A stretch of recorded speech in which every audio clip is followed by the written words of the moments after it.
done. And so, without further ado, we are about to talk about the good, the bad, and the ugly in sports. But I know people sometimes ask me what's the difference between bad and the ugly.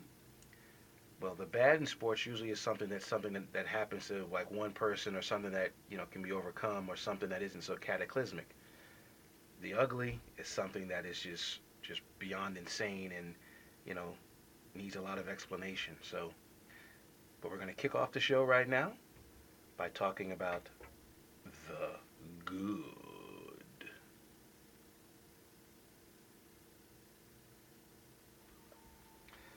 So, as I mentioned a second ago, the NFL appears to be ready to open the doors to its players. The owners and the players are hammering out a deal. They've ended negotiations today, but they've left it into the hands of the lawyers, and basically it seems as if we're about to have football almost on time this year. And the sticking point yesterday was the rookie salary structure, which they have agreed upon. And there are some minor other issues that they're trying to take care of. And hopefully, the only games that might be affected might be the beginning preseason games.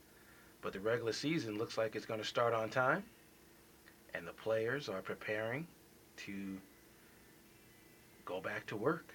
And it's about time, folks. I mean, this strike and this lockout should have never have happened from the start because basically it's as sensible as ABC. It's as American as American pie. The owners have all the money. The players want more of it. So the owners didn't have to lock the players out. They did. And it is what it is. But let's hopefully we'll have a good football season. And hopefully people will just let this be, you know, something that just is just a bad taste in our mouths that we can figure out and be able to sort of get the taste out of our mouth with some good football. Because let's face it, what did we really lose? We didn't lose anything. Season didn't start. The Super Bowl was played, so the players will get richer. So will the owners. They'll see that this was, ridiculous and a waste of sports talk. The owners have a lot to lose in this situation. If they can't work these last little details out, the players have already made their case to the public, basically saying that they've done all they can to make this a deal. And it's now up to the owners to sign it, ratify it. 24 out of 32 owners, make it happen. The players just want to play. And trust me, these players right now are so bored with not playing football and not doing what they normally are capable of doing that some of them need to have their head examined for some of the things that they've gotten themselves into, which we'll talk about later on the show. So we're going to be quiet about the strike. Hopefully by next Friday we'll be playing NFL music when we start talking about the good to get you pumped up for what should be an amazing season. Some more good. Derek Jeter got his 3,000 hit in style.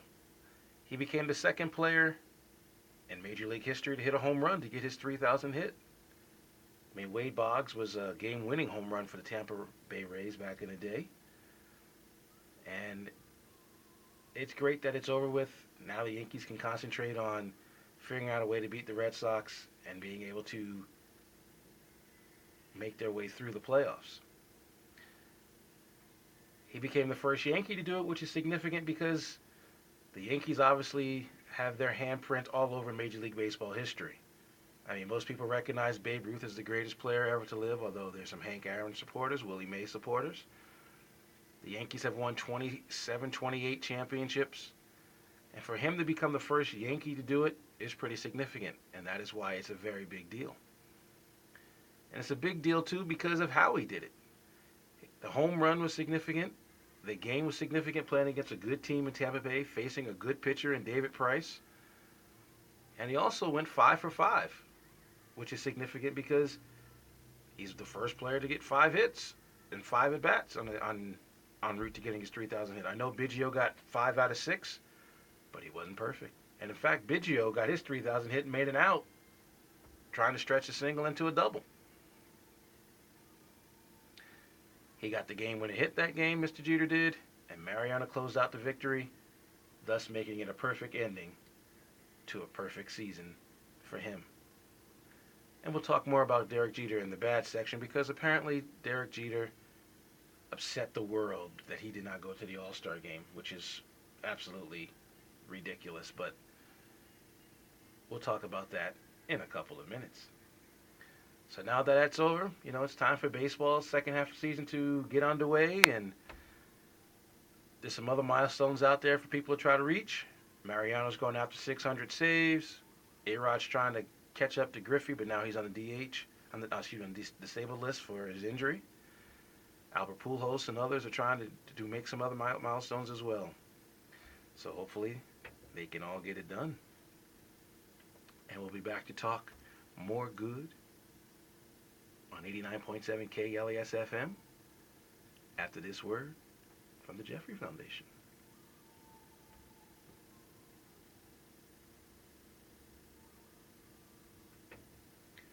Sydney Bolanos, mother of Jonathan, aged 24 months, has cerebral palsy and has just heard that her Social Security check has been cut by the state. Jonathan is enrolled at the Jeffrey Foundation Toddler Program and is still on the waiting list for funding by a state-subsidized program. The Jeffrey Foundation's founder, Miss Alice Morris Winston, is attempting to find a way for Sydney to secure a job and for Jonathan to continue in the Jeffrey Foundation's Toddler Program, which will help him become ready for school. Although Jonathan is not disabled, his mother needs assistance in his parenting. Mrs. Winston started the Jeffrey Foundation 38 years ago when there were no child care or after-school programs for special needs children. She continues to help families through the current economic crisis by keeping the Jeffrey Foundation open for child care, counseling for parents, as well as personal advice that helps in difficult situations. The Jeffrey Foundation aims to make life more productive for special needs children and their families by helping them meet the challenges created by developmental disabilities, autism, multiple handicaps, poverty, abuse, abandonment, and neglect through high-quality programming and support services. Since its establishment, the Jeffrey Foundation has grown from a modest child care center into today's highly regarded multi-program organization. The foundation has served approximately 10,000 children and their families over the past 38 years. The Jeffrey Foundation needs your assistance to keep these much programs needed. A book is being written and a screen treatment is available telling the story of how Alice started the foundation. The Jeffrey Foundation is located at 5470 West Washington Boulevard, Los Angeles, California, 90016, and the Special Child and Family Resource Center at 5443 West Washington Boulevard, Los Angeles, California, 90016. For additional information to visit our center or to donate a scholarship, please call Martha Way at 323-965-7536 or email at mway@thejeffreyfoundation.com.